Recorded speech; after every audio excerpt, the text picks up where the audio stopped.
All right, guys. Our next guest is a man of many hats. He is, of course, a multiple-time UFC title challenger, the first man to compete in 4 separate UFC weight classes, the host of UFC Tonight on Fox, a UFC commentator, co-host of the Anik and Florian podcast, a third degree BJJ black belt, not to mention a phenomenal analyst and even an ambassador for the BJJ promotion, Kasai. He is kind enough to take some time out of his extremely busy schedule, the one and only Kenny Florian. Kenny, welcome to the program. How are you today, man?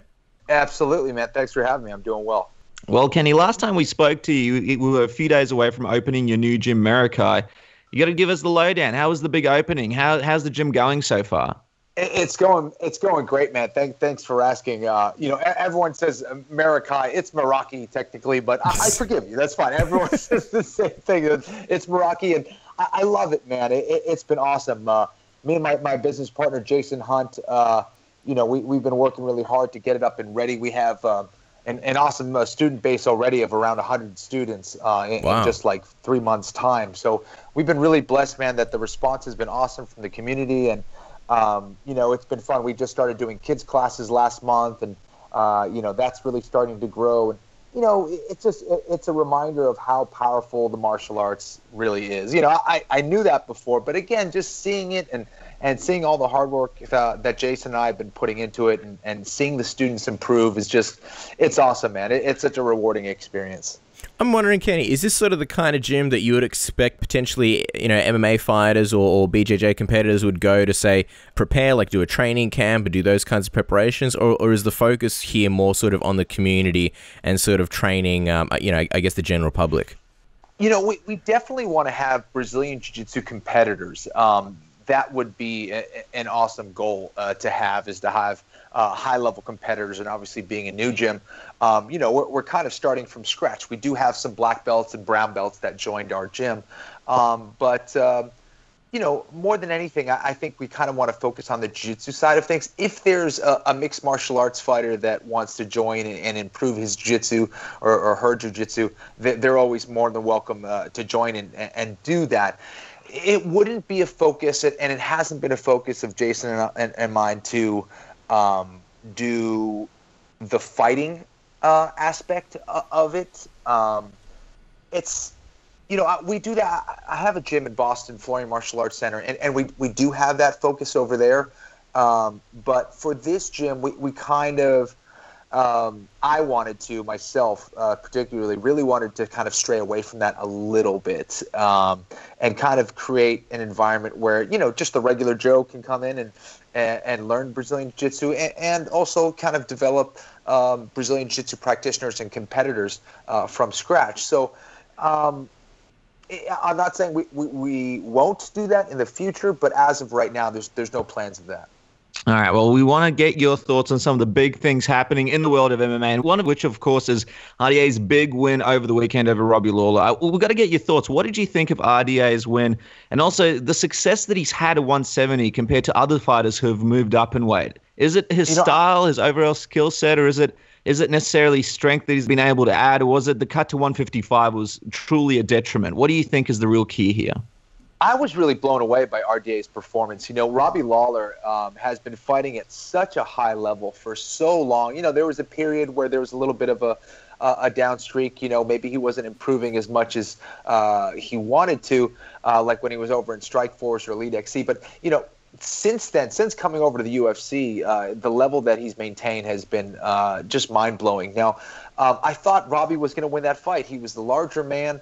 I thought he proved that he can go 5 hard rounds in the UFC, and I thought RDA was going to be undersized. Now, RDA was the man who was able to pressure Robbie Lawler. A lot of that was because of the knee injury to Robbie Lawler.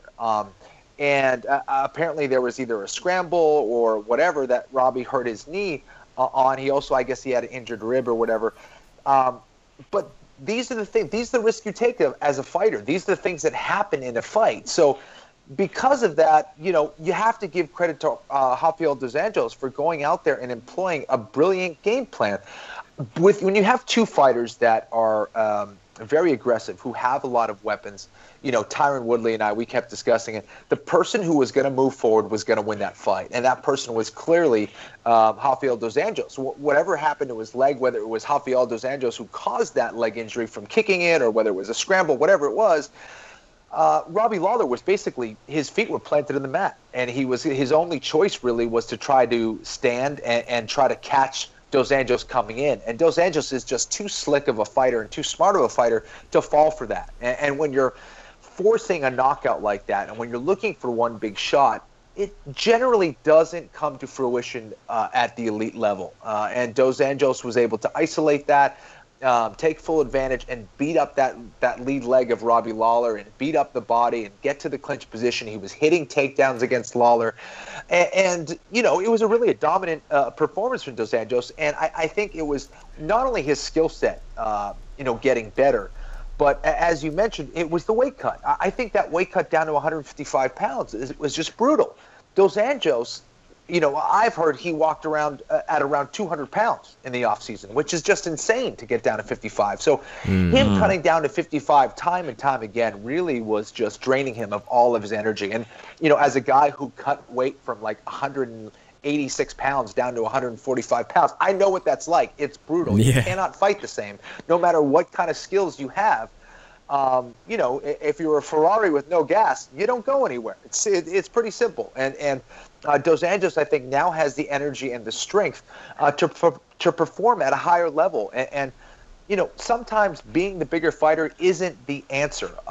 We've seen guys like Frankie Edgar, who is undersized for the division at 155 pounds, have the belt at 155 and show that he had a lot of success in that division despite being undersized. Frankie Edgar could probably even fight at 135 if he really wanted to cut the weight. But, I think that, I think people are realizing that, you don't have to be the biggest guy in the world. You can use other assets like speed and skill to be very effective at the weight class, and Dos Anjos is proof of that. And I remember you in an interview saying how, the cut down to 145 was one of the hardest things that you've ever had to do, and you managed to do that twice. I think it kind of shows when you look at a guy like RDA, sort of, where the sport is today, and I guess in terms of weight cutting, there's still a lot of things to do, but it has improved a lot, and I guess the mindset's different. But with RDA, obviously, like you mentioned, undefeated at 170, just beat the number 3 guy and legend in Lawler. What do you think is next? Do you think he should fight Tyron next for the belt, or do you think maybe he should potentially fight someone like Colby Covington in a title eliminator while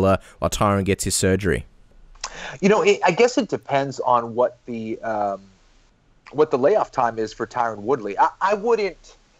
I mean, listen. I think Dos Anjos deserves it. I think Dos Anjos deserves that next title shot. I really do.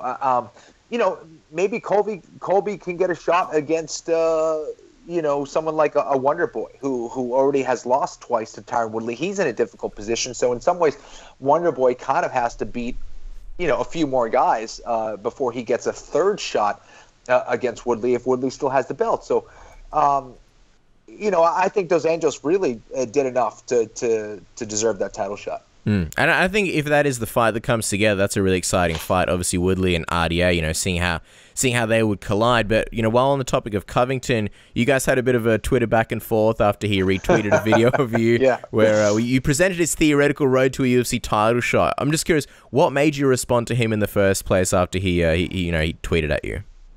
I think that I think in some ways and sometimes, people kind of need to look at themselves a little bit. And if I had the opportunity to be a mirror to Colby Covington, then I'm going to do my best to do that. And listen, everyone has a different approach, and everyone will live their life in whatever way they choose. And that's fine. But I think that, when you talk about bully-type mentalities and disrespect, I just don't like that.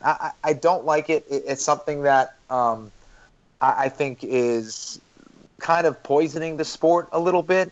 And Colby is kind of one of those guys who hasn't shown the most respect to people. And at the end of the day, I think we are martial artists. And it's, people already have a certain perception of cage fighters. And I think that he's not helping that perception. Let's put it that way.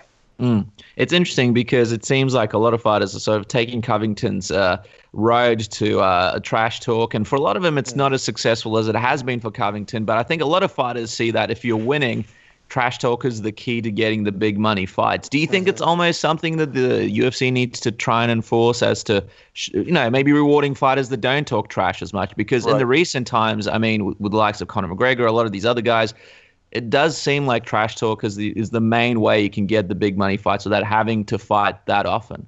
I definitely respect the marketing aspect of it, right? I think you can be confident and you can call out guys and you could say certain things. I think there's just a certain level of respect. I think that when you start getting into like the bully type mentality and you start really insulting, when you're using things like gay slurs, when you're using racist remarks, when you're insulting countries and groups of people, that's too much. We have enough of that going on in the world. And I think like we should kind of show a much more respectful side. That's myself. That's what I think. But, as far as marketing yourself, I get that. But if there is a line, imagine if we picked our Olympic teams based on how good our trash talk was. Like, that guy's the number one guy, but he's quiet. So we're going to give it to the number 3 guy because he has more Twitter followers, or this guy talks more trash.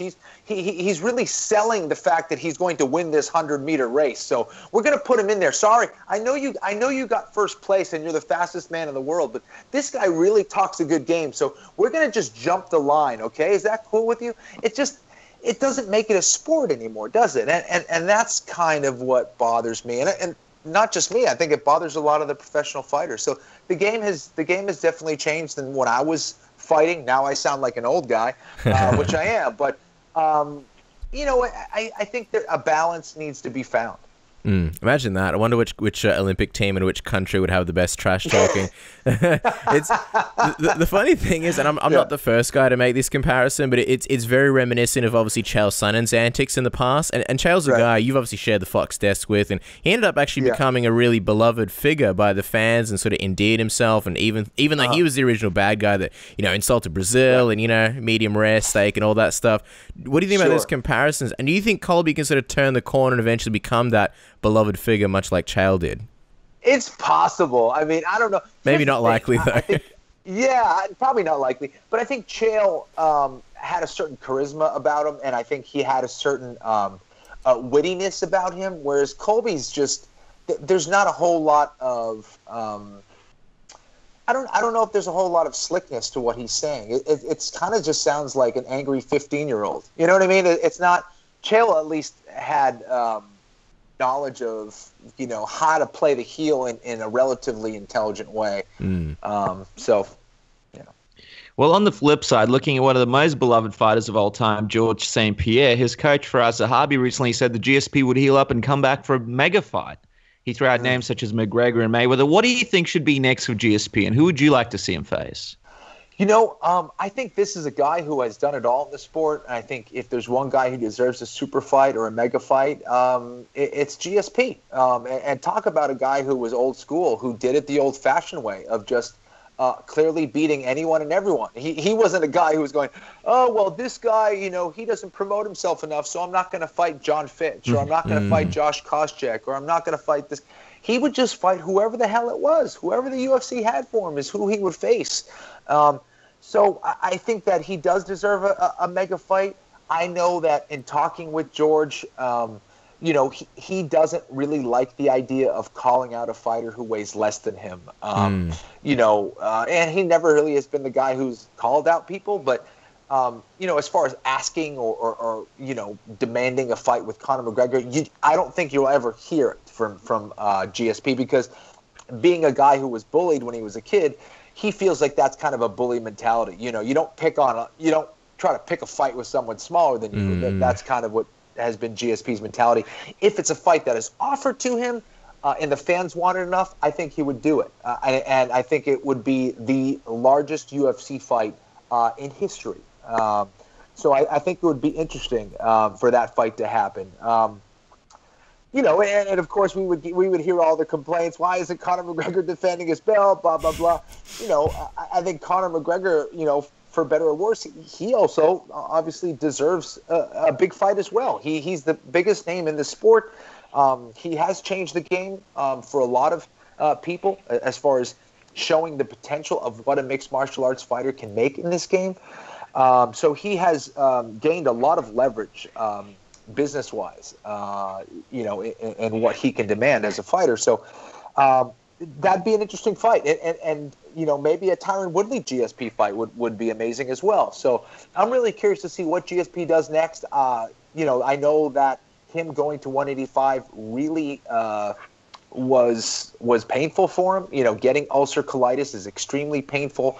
He was eating way more than he should have, and kind of did himself some harm in that process. So he wants to fight closer to his weight now of 170 pounds, if he does it again. So we'll see. Yeah, for sure. And I would love to see Woodley versus GSP at some point. I feel like, I don't know, for me, I think that's a more fun than sort of the McGregor one, even though obviously the build-up there will be huge. Just quickly, Kenny, before we talk about Kasai, while we've got you, and this is obviously our last show before UFC 219, want to quickly get a couple of quick predictions and pick your brain. Obviously, the first one being Chris Cyborg's fight against Holly Holm. Bit of a tough one to predict. How do you see this one playing out if you sort of had to predict it?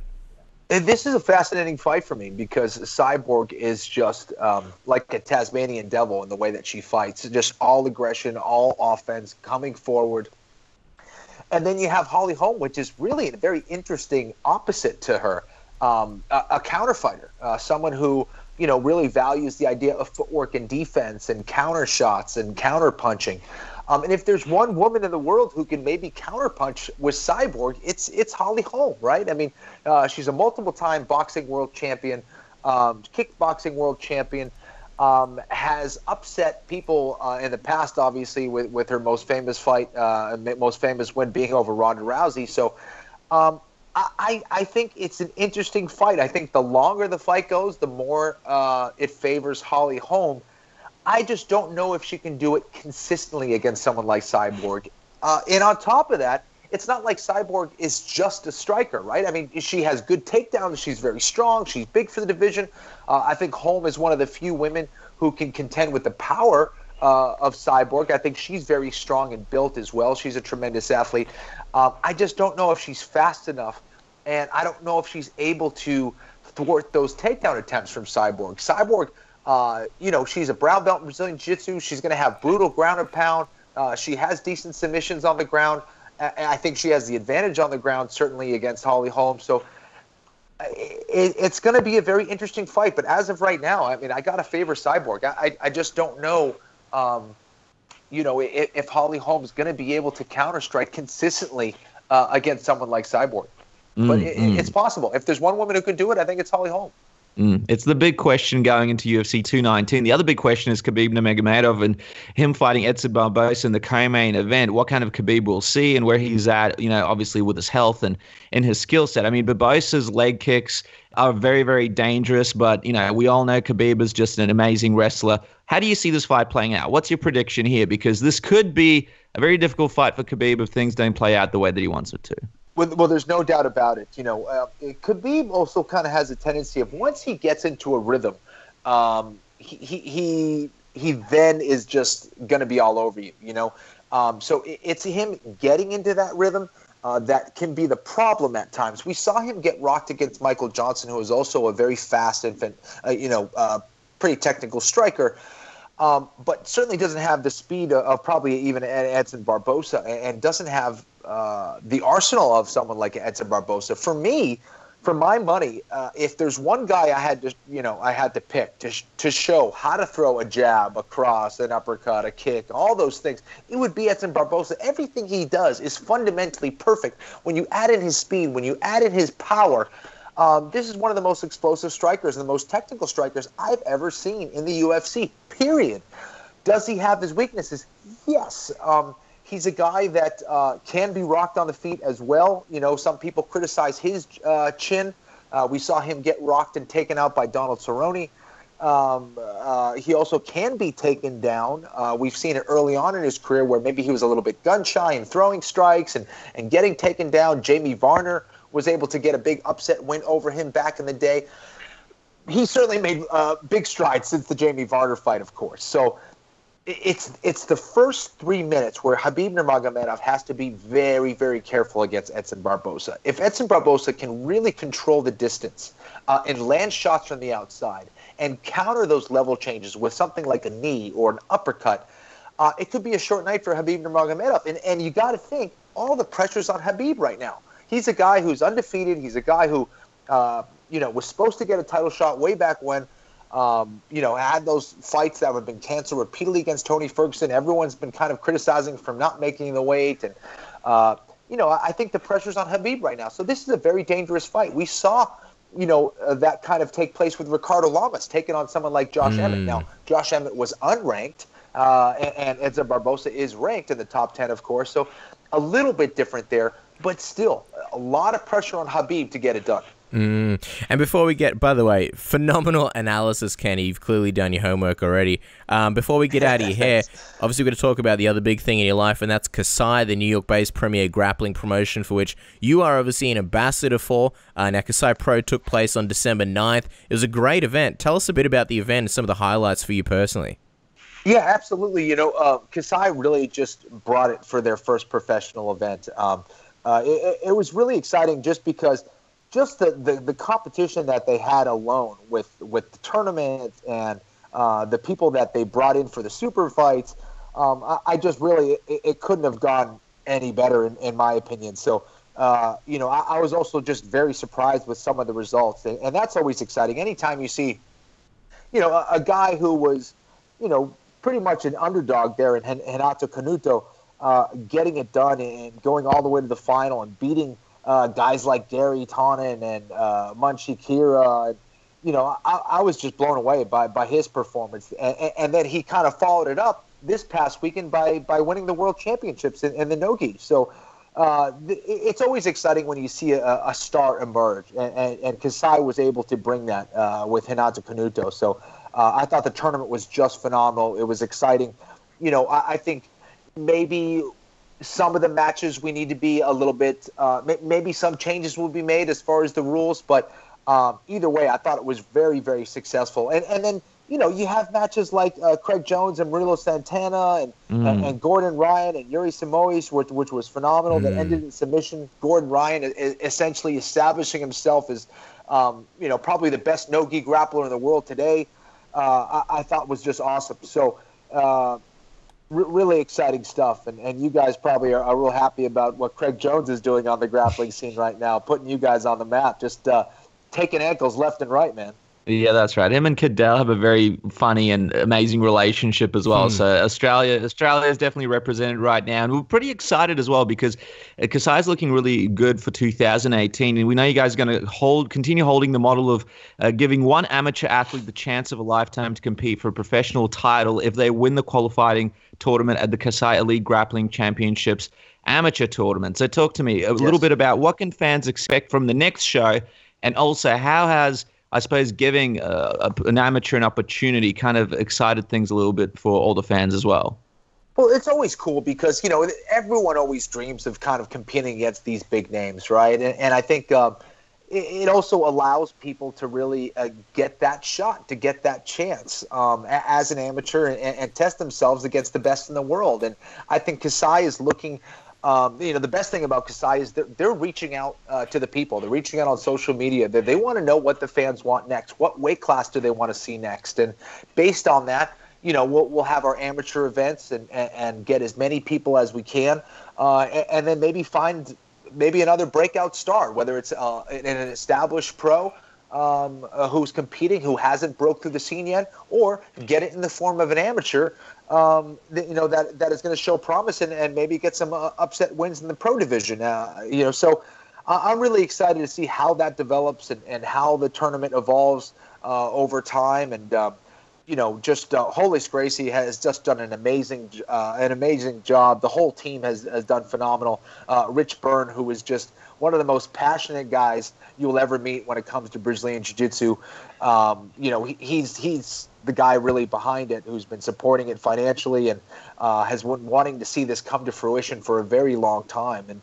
And I'm just really excited to be a part of it and really excited to see what we bring in the coming months. Well, there you go, guys. Obviously, look out for Kasai. In early 2018, they're going to put on another fantastic show, and just a really great addition to obviously the other grappling promotions, and this one being the a really good representation on the East Coast. And of course, follow Kenny Florian on Twitter at Kenny Florian. Make sure to listen to the Anik and Florian podcast at Anik Florian Pod. I'm sure you guys will be doing a lot more predictions for UFC 219.